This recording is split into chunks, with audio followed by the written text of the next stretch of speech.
it's locking onto an auditory target.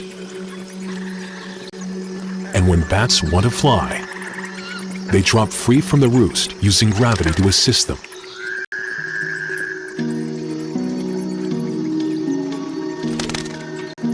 As it hunts, its broad but flexible wings work like human arms and hands, almost swimming through the air.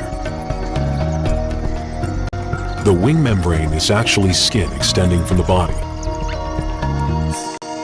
It's thin, but tough and flexible, and if torn, heals fast.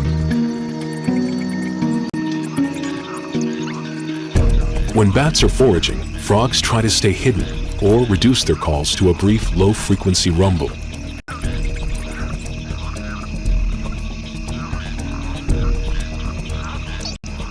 But once it's detected a target, this graceful flyer can swoop low and even hover while its sharp teeth spear the prey.